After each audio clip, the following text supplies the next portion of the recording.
அனைவருக்கும் வணக்கம். இன்னைக்கான இந்த வீடியோவில் இந்த உயிரினம் உங்கள் வீட்டிற்கு வந்தால் அதிர்ஷ்டம் உங்களை தேடி வருகிறது என்று அர்த்தம். எந்த உயிரினம் நம்ம வீட்டுக்குள்ளே வர்றது நம்ம வீட்டுக்கு ஒரு மிகப்பெரிய அதிர்ஷ்டத்தை கொடுக்கும் அப்படின்றத பற்றி வீடியோவில் பார்க்கலாம். அதுக்கு முன்னாடி நம்ம சேனலை இன்னும் நீங்கள் சப்ஸ்கிரைப் பண்ணிக்கல அப்படின்னா மறக்காமல் சப்ஸ்கிரைப் பண்ணிக்கோங்க. பக்கத்தில் இருக்க பெல் ஐக்கானையும் ப்ரெஸ் பண்ணிக்கோங்க. அதாவது பார்த்திங்க அப்படின்னா, இந்த உலகத்தில் படைக்கப்பட்ட எல்லா ஜீவராசிகளுமே கடவுளால் படைக்கப்பட்டது அப்படின்னா கூட ஒரு சில உயிரினங்கள் அப்படின்றது நமக்கு அதிர்ஷ்டத்தை கொடுக்கும் அப்படின்னு சொல்லுவாங்க. அந்த உயிரினங்கள் நம்ம வீட்டுக்கு வந்தாலோ அல்லது நம்ம வீட்டில் தங்கி இருந்தாலோ அது மிகப்பெரிய அதிர்ஷ்டத்தை கொடுக்கும். அதுலேயும் ஒரு சில உயிரினங்கள் பார்த்திங்க அப்படின்னா கடவுள்களே தனக்கான இதாக வச்சுருப்பாங்க. இப்போ மகாலட்சுமி அப்படின்னு சொன்னால் ஆந்தையை பக்கத்தில் வச்சுருப்பாங்க, சிவபெருமான் அப்படின்னு சொன்னால் நந்தியை வச்சுருப்பாங்க. இந்த மாதிரி ஒவ்வொரு தெய்வங்கள் ஒவ்வொரு உயிரினங்களை வச்சுருப்பாங்க. ஒவ்வொரு உயிரினத்துக்கும் ஒரு குணம் அப்படின்றது இருக்கும். அந்த வகையில் எந்த உயிரினம் நம்ம வீட்டுக்குள்ளே வருது அப்படின்னா அது அதிர்ஷ்டத்தையும், எந்த உயிரினம் வந்தால் துரதிர்ஷ்டத்தையும் கொடுக்கும் அப்படின்ற மாதிரியான சில விஷயங்கள் நம்மளுடைய ஆன்மீக ரீதியாக இருக்கும். இப்போ இந்த சிட்டுக்குருவி இந்த மாதிரியான உயிரினங்கள் வீட்டுக்குள்ளே வருது, புறா இருக்குது அப்படின்னா அதெல்லாம் நீங்கள் விரட்டி விட்டுறாதீங்க. ஏன்னா அந்த சிட்டுக்குருவி அப்படின்றது எல்லார் வீட்டுக்குள்ளேயும் டக்கு டக்குன்ட்டு போயிடாது.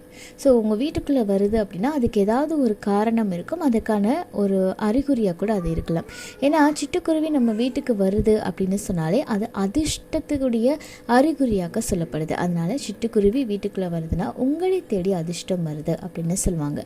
அடுத்ததாக பார்த்திங்க அப்படின்னா பறவைகள்லேயே அதிகமாக மக்கள் பெருசாக ஒரு அன்பு யாருமே கொடுக்க மாட்டாங்க. ஒரு வெறுப்பை காட்டக்கூடிய ஒரு பறவை அப்படின்னா அது ஆந்தை. ஆனால் அது பார்த்திங்க அப்படின்னா மகாலட்சுமியுடைய வாகனமாக இருக்குது.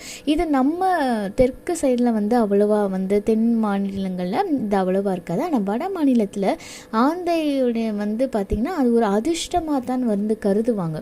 அதனால் ஆந்தை வீட்டுக்குள்ளே தெரியாமல் வந்துருச்சு அப்படின்னா கூட உங்களை தேடி ஒரு அதிர்ஷ்டம் வரப்போகுது அப்படின்னு தான் அர்த்தம். அதை அபசகுணமாக நினைக்காதீங்க. அதே மாதிரி இந்த சகுன சாஸ்திரத்தில் என்ன சொல்கிறாங்க அப்படின்னா இதெல்லாமே வருது நல்லது அப்படின்னு சொன்னால் கூட ஒரு சில உயிரினங்கள் வீட்டுக்குள்ளே வருவது நல்லது கிடையாது அப்படின்னு சொல்லுவாங்க. அடுத்ததாக பார்த்திங்க அப்படின்னா பல்லி. இந்த பல்லி அப்படின்றது நிறைய வீடுகளில் இருக்கும். நிறைய பேர் அதை துரத்தி விடுவாங்க. அதை ஒரு அருவருக்கத்தக்கதாக பார்ப்பாங்க இல்லைங்களா? அதுதான் உண்மை. பல்லி மேலே ஊர்ந்துட்டாலோ இல்லை எதுலையாவது இதாகிடுச்சு அப்படின்னாலோ பயப்படுறவங்க இருப்பாங்க. பல்லி மேலே விழுந்துருச்சுன்னா ஐயோ கெட்ட சங்கடமா அப்படின்லாம் நினைக்கிறவங்களாம் இருக்காங்க. ஆனால் இந்த பல்லி அப்படின்றதும் பார்த்திங்க அப்படின்னா நம்ம வீட்டில் அதிகமாக இருக்குது அப்படின்னா அது அதிர்ஷ்டம் அப்படின்னு சொல்லுவாங்க. அதிர்ஷ்டத்தை தரக்கூடிய உயிரினத்தில் இந்த பல்லியும் ஒன்று. ஸோ நம்ம வீட்டில் பல்லியே இல்லை அப்படின்னா அங்கே பண வரவு குறைஞ்சிக்கிட்டே இருக்கும். ஒரு பள்ளியாவது நம்ம வீட்டில் இருக்குது அப்படின்னா நமக்கு நல்ல பண வரவு அப்படின்றது இருந்துக்கிட்டே இருக்கும். அதே மாதிரி பள்ளி உங்கள் வீட்டுடைய பீரோவுக்கு பின்னாடி இருக்குது அப்படின்னு வச்சுக்கோங்களேன். அது நமக்கு நல்ல ஒரு அதிர்ஷ்டம். ஸோ பணம் அதிகமாக இருக்கும் அப்படின்னு சொல்லுவாங்க. அந்த மாதிரி இருக்குது அப்படின்னா வீட்டில் நல்ல செல்வம் பெருக போகுது அப்படின்னு சொல்லுவாங்க. அதே மாதிரி தான் புறா. ஸோ புறா அப்படின்றதும் நல்ல சகுனத்துடைய அறிகுறி. இப்போ நீங்கள் ஒரு வீட்டுக்கு புதுசாக போகிறீங்க அப்படின்னு வச்சுக்கோங்களேன். அங்கே பள்ளி இருக்குது அப்படின்னா அந்த புறா அங்கே இருக்குது, கூடு கட்டி இருக்குது அப்படின்னா அது ரொம்ப ஒரு நல்ல ஒரு சகுனமாக சொல்லுவாங்க. ஏன்னா புறா அப்படின்றது எல்லார இடத்துலையுமே இருக்காது.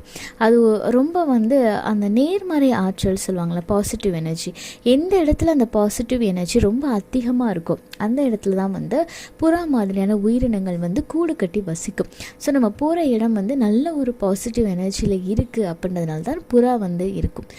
அப்படிப்பட்ட அந்த புறாக்களை விரட்டி அடிச்சிடாமல் அதுக்கு தானியம் கொடுக்கறது, தண்ணீர் வைக்கிறது, இதெல்லாமே நல்ல ஒரு புண்ணியத்தை கொடுக்கும். மேலும் மேலும் வீட்டில் நல்ல விஷயங்கள் நடக்க ஆரம்பிக்கும். அதனால் புறா வீட்டில் கூடு கட்டுது அப்படின்னாலே உங்களுக்கு பணத்துக்கு பஞ்சமே இருக்காது அப்படின்னு சொல்லுவாங்க. அதே மாதிரி பொன் வண்டு, குழவி, கிளி இதெல்லாமே வீட்டுக்கு வந்தால் அது நல்லது அப்படின்னு சொல்லுவாங்க. இதில் ஒரு சில உயிரினங்கள் நம்ம வீட்டுக்குள்ளே வந்தாலே அது அபசகுணம் அப்படின்னு சொல்லுவாங்க. அது துரத்தி அடிச்சிருவோம். அந்த மாதிரிலாம் என்ன அப்படின்னு பார்த்திங்க அப்படின்னா இந்த பூரான், பாம்பு, இது தேள், இந்த மாதிரியான விஷப்பூச்சிகள் இதெல்லாமே வந்து துரதிர்ஷ்டத்தை கொண்டு வரும். வீட்டுக்குள்ளே காகம் வந்துருச்சு அப்படின்னாலும் அதுவும் நல்ல சகுனம் கிடையாது அப்படின்னு சகுன சாஸ்திரங்களில் சொல்லப்பட்டிருக்கிறது.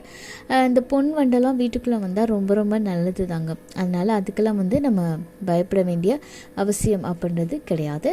ஸோ இந்த மாதிரி ஒரு சில உயிரினங்கள் நம்ம வீட்டுக்கு வருது அப்படின்னா பயப்பட வேண்டியது கிடையாது. நமக்கு வந்து நல்ல ஒரு அதிர்ஷ்டம் கிடைக்க போகுது அப்படின்னு அர்த்தம். இந்த தகவல் உங்களுக்கு பயனுள்ளதாக இருக்குது அப்படின்னா மறக்காமல் உங்கள் நண்பர்கள் கூட பகிர்ந்துக்கோங்க. மேலும் இது போன்ற ஆன்மீக தகவல்களுக்கு என்னுடைய சேனலை நீங்கள் சப்ஸ்கிரைப் பண்ணிவிட்டு பக்கத்தில் இருக்கக்கூடிய பெல் ஐக்கானையும் ப்ரெஸ் பண்ணிக்கோங்க. நன்றி.